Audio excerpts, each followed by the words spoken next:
Good morning mga ka-idol at syempre welcome back dito sa ating update sa May Manila Bay. So mga ka-idol, naalala nyo ba nung nakaraan nung huli nating update tungkol sa Faura outfall?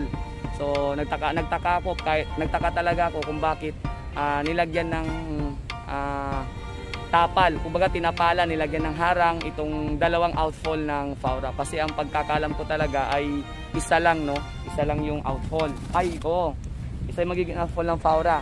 So ngayon ang nangyari nung ito sinemento ito, ngayon yung isa ay sinemento din.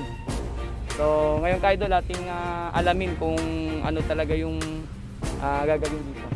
So dito mga ka-idol, kung yung napapansin, yung pangalawang outfall ng Faura ay simentado na rin at nakatakip na.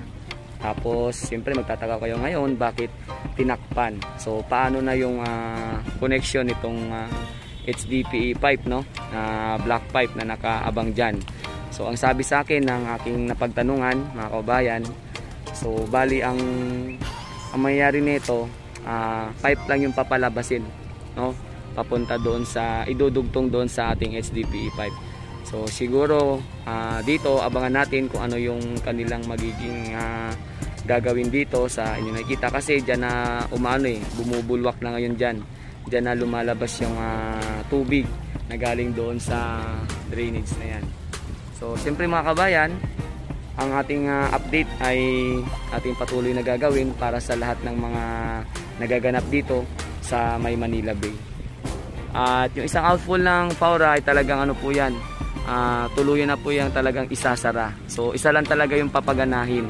So malinaw na ngayon sa atin na nung nakaraan nating update kung bakit ito tinatakpan. So ayun, at na-solve na yung ating katanungan. At dito nga hindi sa talaga totally kumbaga tinakpan lang siya, pero gagawa sila ng way dyan papunta doon sa ating black pipe. Ganun ang mangyayari mga ka-idol. So ang ka-idol, abangan natin ang iba pang mangyayari dito nga sa mga kaganapan or mga ginagawa sa May Manila Bay.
Siyempre mga kabayan, dito pa rin sa may phase 2 kung saan nyo nakikita yung sobrang daming buhangin ngayon na dala-dala ng napakalaking barge na yan, or ano ba yan, parang roro, parang ganun yung style nya, At ito nga, naabot na hanggang kalagitnaan ng phase 1 and phase 2 yung paglalatag ng buhangin. So ganyan po yung ngayon, kabilis ng mga nagaganap dito sa araw-araw nating pag-update dito nga sa May Manila Bay. Ang lapad na po na naabot. Napakalapad na nung una. Parang gabundok lang siya dyan ngayon. So yung mga kabatuan sa may seawall, talagang tinambakan na nila. At syempre nasa gitnang bahagi na ito ng may phase 1 and phase 2. So yun na po, tuloy-tuloy na pong pag-usad hanggang doon. At malapit na ito makarating sa may phase 1. Alright mga ka-idol, at yan lang yung aking video sa araw na to. At sana patuloy niyo pong tangkilikin ang ating mga ginagawang update dito nga sa May Manila Bay. At syempre huwag niyo pong kalimutan mag-iwan ng mga mensahe, suggestion sa aking video na ginawa ngayong araw. So siyempre po, ayan, subscribe nyo rin po aking YouTube channel para maging updated po kayo sa lahat ng mga video ko na gagawin. Siyempre, maraming salamat po sa lahat ng mga sumusuporta sa YouTube channel at mag-ingat po tayo palagi sa lahat ng araw ng ating ginagawa. Ito nga pala ulit si Daddy D and more power and God bless us all.